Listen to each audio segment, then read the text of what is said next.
My brothers and sisters, there is a great difference, in fact, they don't even compare, between the truth and popular opinion, or the majority opinion. There's a difference between the truth and criticism, the truth and judgment. Because you see, the truth is from God. The truth is revealed to us from the very beginning. First of all, within our own selves, the truth of creation, the truth of how God created us exists in us. It is in the scriptures that we have been able to understand God's gift of creation in the truth. God created us male and female. That is the way God has planned it for us. If popular opinion changes, as it does constantly, then it will come and bring us to what we faced on Friday. That it's up to a court to decide what marriage is. During a press conference on Friday with the media, after I read my statement, which you can find online, most of you look like you can go to online, so I won't read it to you today. But basically, it was saying that we can't change what God has done. I can't change the fact that God created male and female. And when the church says that the court is wrong and has transgressed God's law, it's not a criticism, a judgment, it's a fact. We cannot change what God has given to us. We cannot change the truth. And when we start from that point of view, we can see that the truth calls us to more life. We may not be fully there yet, but that's what faith is all about. It's a journey. It's a journey of faith. But when someone does not experience the journey part of faith and says, I have faith in what I believe, and the truth is presented, then it's criticism, it's judgment. And that's not true. Truth is a call. Come to the truth. Come to the light. Get away from the darkness. That's what our faith is all about.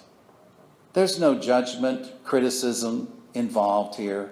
There's a calling to fullness and to life. Friday, after I finished the press conference and signed a few letters, I found myself in the emergency room at the hospital with my mother. And at 10 o'clock at night, I looked up at the television and the volume was down, but everybody was watching the television, and I had been sitting there already about 4 or 5 hours. And you could see people looking at the television and going, yes, he's sitting right over here in the corner. But one gentleman, whom I didn't know, came up to me and he said, was that you? And I said, it was. And he said, I want to thank you for speaking on marriage and speaking the truth. Another lady who worked in the hospital came up to me at a certain point, tapped me on the shoulder and asked if she could see me for a moment. And I went with her, and she spoke of difficulty in her family because her son has declared that he is gay, and part of the family has totally rejected him and her for loving him. What should I do? And she was not Catholic. She told me she was part of some church somewhere. I said, you have a responsibility, not only as mother, but as a daughter of God, to love your son. To love him. This is not judgment and criticism, who's in, who's out. But there is truth involved. The truth as God has planted it in our lives. And we are there to assist each other to greater truth, to greater light, to greater life, not just to affirm where someone is. I'm not where I should be. And how many times, and I'll be honest with you, I've been to confession and just heard, well, you're not a bad guy. Just kind of, which means just kind of stay where you are. No. This is about calling to the truth. And so we are not pitting ourselves against anybody. The role of the church is to communicate the truth that God has given to us in the Scriptures in order to call people to more life. And I want to go to the book of Wisdom. I hope you heard it. It was read so beautifully for us today, so clearly. But look at it again. God did not create death, nor does he rejoice in the destruction of the living. He fashioned all things that they might have being, life, and that the creatures of the world are wholesome. And listen to this, the buzzword here. And there is not a destructive drug among them, nor any domain of the netherworld on the earth. God has created us for life. He's created us to be in his image and likeness. And no one is there yet. No one is there yet. But when we, as church, reiterate, pronounce the truth, it's not to judge someone. It is to say, come to the light. It's an invitation. And that is why we continue to affirm and confirm the truth of marriage. It is between a man and a woman, a male and a female. And we can't alter that. One of the reporters asked me, so will this change anything? What will it change? What will it change in the Catholic Church? And I just looked at him and said, nothing. Nothing. It doesn't change anything for us. The courts may have jurisdiction over civil society, not over the laws of God. Can't change the laws of God. And so it is for us not to pit ourselves against, but to say marriage is what it is because that's the way God made it and created it. And I want to thank all of you who are married, believe in marriage, maybe be widows or widowers, or maybe have even been in a marriage that failed in some way, but you still believe in marriage. And this is not, as I mentioned yesterday at the Fullness of Faith, this is not a time of despair for anyone. This is a call to challenge our faith, to wake us up to what faith is. It is faith in the truth. It is faith, ultimately, sisters and brothers, in Jesus Christ. And our question today, in all sincerity and in all hope and joy, do you believe in Jesus Christ? Many times our faith can be characterized or defined as kind of a cultural faith. You know, the faith my grandmother gave me, my parents, and, and I come because they always came, or I do this because they always did it. Or it's a faith of convenience. I feel better when I'm here. I feel bad when I don't come. That's not faith. That's a low level. But we're not called to stay at the low level of believing. If you look at the book of Wisdom, we're called to this light, to this fullness of faith which is found in Jesus Christ. And the book of Wisdom continues and finishes saying that God formed man to be imperishable, without end. I will die, but I will not die. That's the truth. That's the truth. And when we forget that, as a society, we have forgotten that, we see all the destruction coming in. Because I have forgotten to believe that I am imperishable. I will live for eternity looking at God. That's the great hope. And that's what spurs us on to not be discouraged. It's when the envy of the devil, the continuation of that says, that's when death enters into the world. I think many of us don't recognize the evil that is continually surrounding us. That's where death ends up. That's where sin continues. And those that belong to his company will experience it. Will experience the death that only Satan can give us. We're looking here at our identity. Who am I? We're going back. Every time there's a challenge in society such as this, we go back to the basic questions of life. And this question existed before Jesus, before the prophets, before Adam and Eve. Well, not before Adam and Eve, but it came out of Adam and Eve. The basic question is, who am I? Who am I? Who are you? Sitting here this morning with the history of your life, your family life, who are you? And that's why we come here to receive the truth and the light, because here we identify ourselves. We are God's children.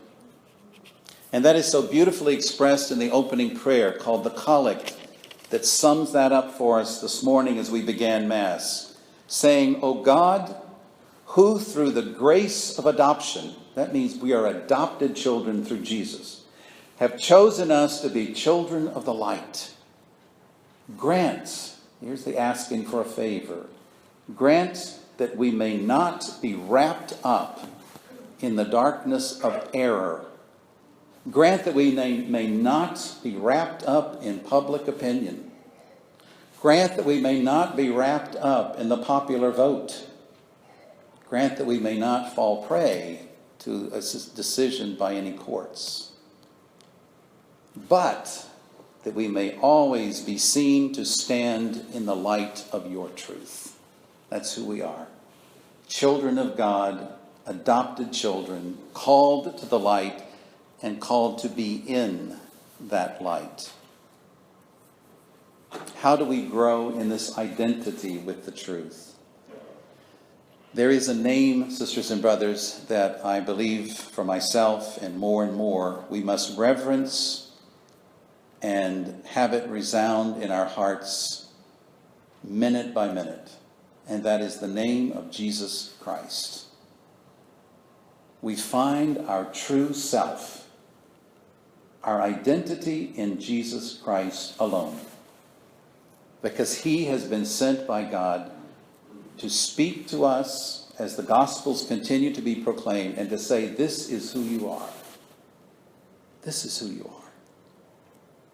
We are in Jesus Christ. People today, most of society, I won't say all of us, is getting out of judgment, but I think characteristically our society is bored. Even though it looks for exhilarating moments constantly. Live the moment, the loudest festival, all of these things, the drinking, everything else. Live the moment. But we're bored. Let's face it, we are bored. We don't know what to do. We are bored. We hear it. Life is boring. Have you heard that? My family is boring. And heaven knows my job and my boss is boring. And oh, by the way, church is boring. You know why things are boring? Because we don't know who we are. And we don't know how to live life. And that's why St. Paul in the second reading of the second letter to the Corinthians says, imitate him, Jesus, imitate him as he lived. And then he goes on to say the greatest gift that he ever gave, the greatest example, was that he did not live for himself. He gave his life. He sacrificed himself. Now I'm going to say the truth. What an exciting life. Hard, difficult. Gosh, I wish I had an hour for myself. The other day, that Friday, I had absolutely no time to myself, but just an example, until 7 a.m. the next morning. And I have to say, during the night, as I was waiting there, I kept saying, Lord, could you not give me another 30 minutes to myself, an hour? But he was like, no, you're not here for yourself. And that's what St. Paul is telling. You know the way. He'll give you time when it's time. But right now, he wants you to imitate him. And to do it together. Because St. Paul understood in speaking to the communities, it's not about just individual faith. Each one of us is called to make this journey to the fullness of life, the fullness of truth. But we do it together. And quoting the Acts of the Apostles, in other words, St. Paul says, those who had possibilities, talents, gave to those who didn't so they could have. It's a communal effort. This is who we are. And what about this faith thing? How do we allow this faith thing to happen? Well, we've been very fortunate over the last couple of weeks and the last couple of days to have examples of faith. And today we have two more. Jairus, a synagogue official whose daughter was sick, probably not out of great, he can do a miracle, but he went to Jesus. And Jesus said, do not worry, only have faith. And to the woman with the hemorrhages for 12 years, she came, if I can only touch his cloak, Jesus's, I'll be cured. And as she did, he turned around and said, what great faith you have. What great faith. Yesterday, there was the beautiful reading of the Roman centurion whose servant lay sick. And he went to Jesus because he favored this servant. And he said, Lord, my servant is ill. Can you cure him? And Jesus said he would come to his house. And then we have those beautiful words of faith. Lord, I am not worthy that you should enter under my roof, my house. Only say the word, and my soul shall be healed. Those simple examples, sisters and brothers, are throughout the gospel, and they're not meant as a historical book. It's meant for you and me. Do we have that faith? Do we believe in Jesus Christ? This is the hour that we're called to faith, not to despair, not to say we've been defeated, because you don't defeat God. I'm sorry. You don't defeat the truth. You stand up with the truth and be a light to others. I don't think it's a mistake that the church for centuries has used those words as preparing us to come to Holy Communion. And thank goodness we put them back into the liturgy as they were meant to be. As we come, the host has said, behold the Lamb of God. Behold Jesus your Lord. Behold him who reveals you to yourself. Behold him who is the fullness of God's love. And what do we say? Lord, I'm not worthy that you should enter under my roof. These are simple words, but they're words spoken with humility. These are personal words. They're words of friendship. Lord, I am not worthy that you should enter under my roof. They were the words of a Gentile, a non-believer, but one who was called to believe. And they were words of faith. Only say the word, and my servant will be healed. This is our journey, sisters and brothers. And in the time that marriage is being challenged, let's live what we believe. The man that I met and the lady that I met in the hospital the other day, that is prime area of evangelization. Not to tell people what they're to do, but to walk with them. Walk with somebody in your own family or in your neighborhood who may be struggling. Don't go to tell them what they should believe, but walk with them. Be Jesus for them and with them. And bring them to the light. And there you can see, if you're a true evangelizer, you've got to have the light in order to bring people to the light. If you ain't got it, you ain't going to give it away. That's why it's a call to all of us. Let's not sit back and say we've been defeated. God is not defeated. It's a call to us to understand we are the children of God, and all people are called to be children of God. Let's help lead them there to the salvation, the imperishable salvation in Jesus Christ.